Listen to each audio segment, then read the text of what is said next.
Hi viewers, இன்றைக்கி நம்ம பார்க்க போகிற டாபிக் பார்த்தீங்கன்னா definition and scope of comparative literature and national literature, next world literature, next American school of comparative literature and final one last French school of comparative literature.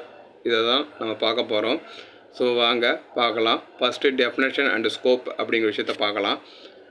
Definition அப்படி சொன்னாலே what is comparative literature அப்படின்னு சொல்லலாம்.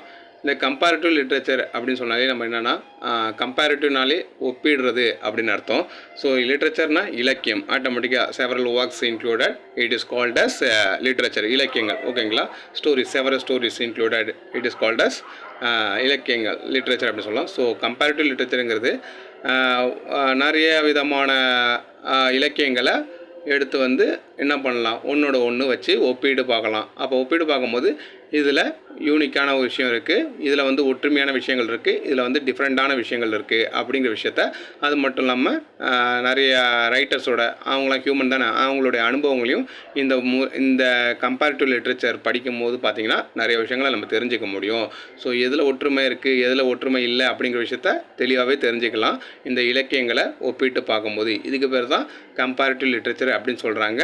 Definition இது தான். So இன்னும் சொல்ல போனால் என்ன பண்ணலாம், it compares literary works from different linguistics. அது மட்டும் இல்லாமல் பார்த்திங்கன்னா எப்படிலாம் இந்த இலக்கியங்கள் ஒவ்வொரு இலக்கியங்களும் பார்த்தீங்கன்னா ஒவ்வொரு மொழியியல் ரீதியாகவும் இருக்கும். இப்போ அமெரிக்காக்காரங்க அவங்க ஒரு லாங்குவேஜ், அதே மாதிரி இந்தியாக்காரங்க நம்ம ஒரு லாங்குவேஜ், தமிழ்நாட்டுக்காரங்க தமிழ் லாங்குவேஜ், இந்த மாதிரி நிறைய மொழியெல்லாம் இருக்குது. ஒவ்வொரு ரைட்டர்ஸும் ஒவ்வொன்றா வச்சுருப்பாங்க. ஸோ அந்த மாதிரி ஒரு இலக்கியத்தை இன்னொரு இலக்கியத்தை ஒப்பிடும்போது அந்த மாதிரி மொழியியல் ரீதியாகவும் நம்ம என்ன பண்ணலாம், இந்த கம்பேரிட்டிவ் லிட்ரேச்சரை ஒவ்வொரு இலக்கியத்தையும் நம்ம என்ன பண்ணலாம், கம்பேரிட்டிவ் பண்ண முடியும்.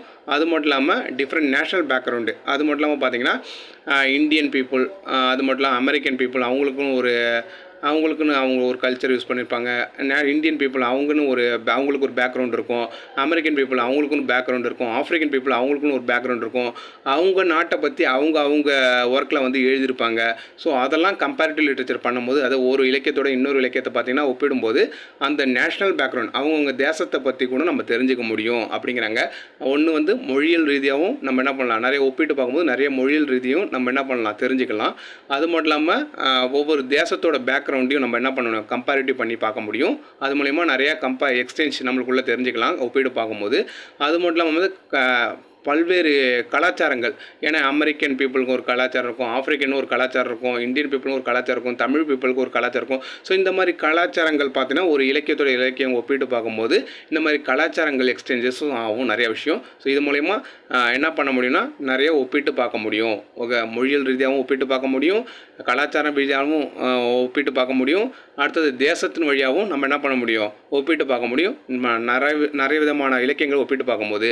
ஸோ இதுதான் டெஃபினேஷன். என்னதான் கம்பேரிட்டிவ் லிட்ரேச்சருக்கு டெஃபினேஷனாக இருக்குது. இதோட ஸ்கோப் அப்படின்னு பார்க்கும்போது என்ன சொல்லலாம், இது ஸ்கோப் அப்படின்னு பார்க்கும்போது நிறைய இலக்கியங்களை ஒப்பிட்டு பண்ணும்போது இதோட ஸ்கோப், அதோட ஃபோக்கஸ் என்னன்னு பார்த்தீங்கன்னா, இப்போ நான் ஒரு ஒர்க் எடுக்கிறேன், இன்னொரு ஒர்க்கை எடுத்துக்கிட்டு ரெண்டுத்தையும் பார்க்கும்போது அந்த ரெண்டு ஒர்க்கில் இருக்கக்கூடிய அந்த தீம் அனலைஸ் பண்ணுறது.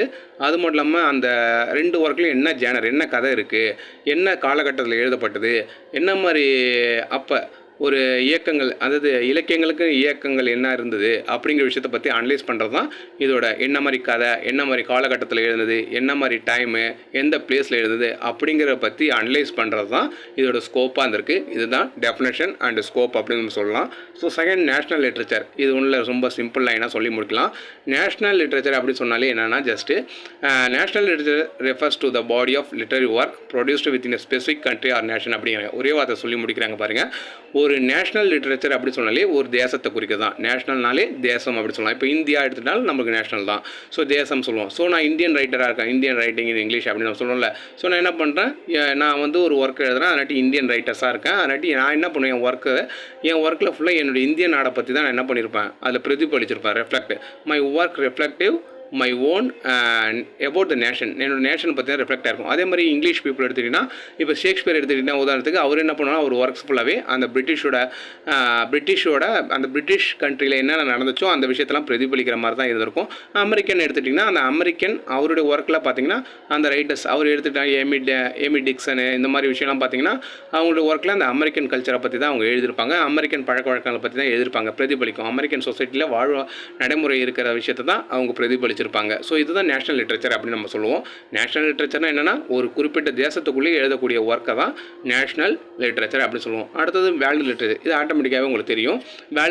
வேர்ல்டு லிட்ரேச்சர் அப்படின்னு சொன்னாலே என்ன சொல்லலாம்னா உலகம் முழுக்க இருக்கக்கூடிய இலக்கியங்களை தான் வேர்ல்டு லிட்ரேச்சர். உலகம் முழுக்க இருக்குது, அது நேஷனல் லிட்ரேச்சர் ஒரு தேசத்துக்குள்ளே இருக்கக்கூடிய இலக்கியம், வேர்ல்டு அந்த தேசத்தை பற்றி பிரதிபலிக்கக்கூடியதாக இருக்கும், அதுதான் நேஷனல் லிட்ரேச்சர். வேர்ல்டு லிட்ரேச்சர் அப்படிங்கிறது உலகம் முழுக்க இருக்கக்கூடிய இலக்கியங்களை சொல்கிறது தான் வேர்ல்டு லிட்ரேச்சர் அப்படிங்கிறது. ஸோ ஆனால் இது வந்து எல்லாருக்கும் தெரியும், இந்த வேர்ல்டு லிட்ரேச்சர் அப்படிங்கிற விஷயம் உலகம் முழுக்க இருக்கக்கூடிய இலக்கியங்களை அனைத்தும் நம்ம கூறுறது தான் வேர்ல்டு லிட்ரேச்சர். ஸோ ஆனால் எல்லாருக்குமே என்ன பண்ணணும்னா ஈஸியாக தெரியக்கூடிய ஒரு விஷயமா இருக்கும், எல்லாருமே ஈஸியாக படிக்கக்கூடிய ஒரு விஷயமா இருக்கும். இந்த வேர்ல்டு உலகம் இலக்கியம் உலகமயமான இந்த இலக்கியங்கள் வந்து எல்லாருக்குமே ஈஸியாக தெரியக்கூடியும் அப்படின்னு சொல்கிறாங்க. ஏன்னா நிறைய ஒர்க்ஸை நம்ம டிரான்ஸ்லேட் பண்ணிலாம் படிப்போம் இல்லையா, ஒவ்வொரு கண்ட்ரியும் ஒவ்வொரு ஏற்ற மாதிரி டிரான்ஸ்லேட் பண்ணி படிப்பாங்க. ஸோ அதெல்லாம் இதில் பெனிஃபிட்டாக இருக்கும் இந்த உலக இலக்கியங்களை பொறுத்த வரைக்கும். இப்போ ஷேக்ஸ்பியர் ஒர்க் இங்கிலீஷில் இருக்குன்னா அவரோட பேஸ் பார்த்தீங்கன்னா நிறைய கண்ட்ரியில் என்ன பண்ணியிருப்பாங்கன்னா பார்த்தீங்கன்னா எக்கச்சக்க கண்ட்ரியில் பார்த்தீங்கன்னா அதை டிரான்ஸ்லேட் பண்ணி படிச்சிருப்பாங்க ஷேக்ஸ்பியர் இலக்கியத்தெல்லாம். உதாரணத்துக்கு சொல்கிறேன். ஸோ உதாரணத்துக்கு இந்த உலக இலக்கியம் அப்படின்னு சொன்னாலே ஒரே வார்த்தையில் சொல்ல முடியும்னா உலகத்தில் இருக்கக்கூடிய அனைத்து இலக்கியங்களையும் குறிக்கிறது தான் உலக இலக்கியம் அப்படின்னு சொல்கிறாங்க. ஸோ அது மட்டும் இல்லாமல் இந்த வேர்ல்டு லிட்ரேச்சர் பார்த்திங்கன்னா நிறைய டிரான்ஸ்லேட் ஒர்க்ஸ்லாம் இருக்குது.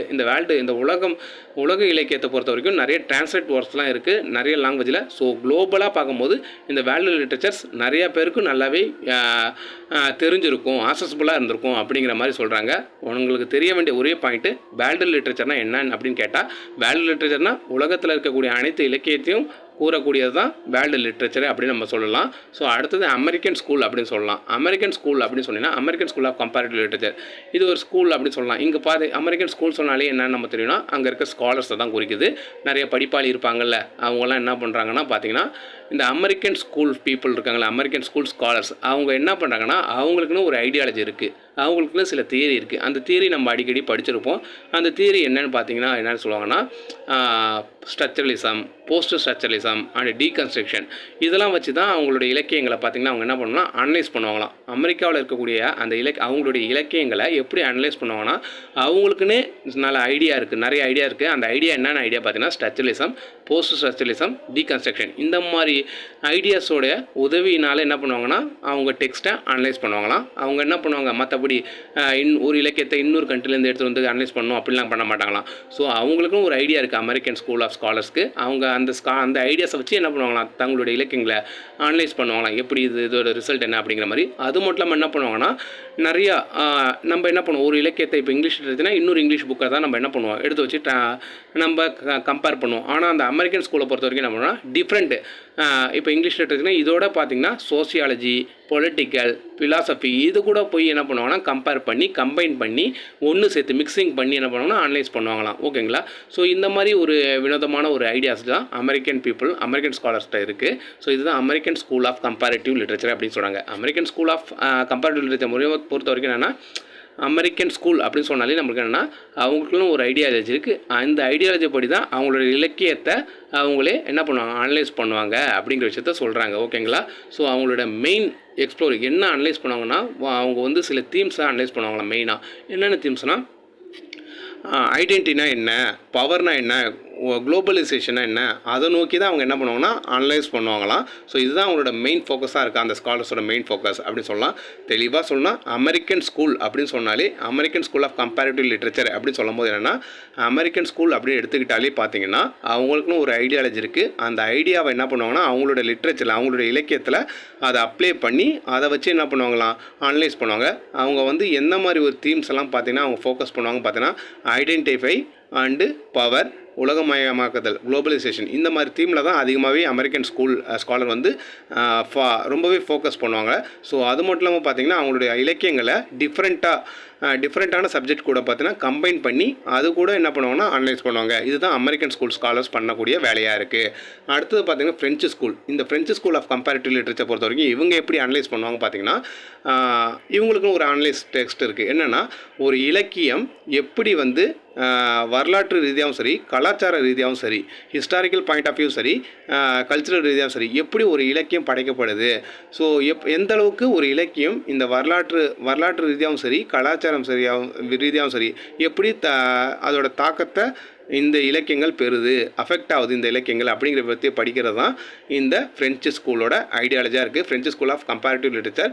இவங்க ஸ்கூலில் ஃப்ரெஞ்சு ஸ்கூலில் பொறுத்த வரைக்கும் அவங்களோட இலக்கியங்களை எப்படி ஆய்வு செய்வாங்கன்னு பார்த்தீங்கன்னா, வரலாறு மற்றும் அதாவது வரலாறு அண்டு கலாச்சாரம் இது ரெண்டுத்தையும் வச்சு தான் என்ன பண்ணுவாங்க, அவங்களோட இலக்கியத்தை ஆய்வு செய்வாங்களாம். இதுதான் French school of comparative literature அப்படின்னு சொல்லலாம். ஸோ எந்த காலகட்டத்தில் எழுதப்பட்டது ஒரு ஒர்க்கு, எப்போ எழுதுனது, எந்த டைமில் எழுதுனது அப்படின்னு வச்சுக்கிட்டு ஒரு டெக்ஸ்ட்டை புரிஞ்சிக்க முடியும். அப்படிங்கிற மாதிரி அவங்க என்ன பண்ணுறாங்க, கலாச்சாரமும் வரலாற்றையும் ரொம்பவே ஒரு இலக்கியத்தை ஆதிக்கப்படுத்துது அப்படிங்கிற விஷயம். ஒரு இலக்கியத்தை படைக்கிறதுக்கு கலாச்சாரமும் வரலாறும் ரொம்பவே ஆதிக்கத்தை செலுத்துது அப்படிங்கிற விஷயத்தை சொல்லி முடிக்கிறாங்க. இதுதான் ஃப்ரெஞ்சு ஸ்கூல் அப்படிங்கிற விஷயம். தேங்க்யூ ஃபார் வாட்சிங் மை வீடியோஸ். மறக்காமல் சப்ஸ்கிரைப் பண்ணுங்கள் நம்ம சேனலை. இது போல் வீடியோஸ் உங்களுக்கு அப்லோட் ஆகிட்டே இருக்கும்.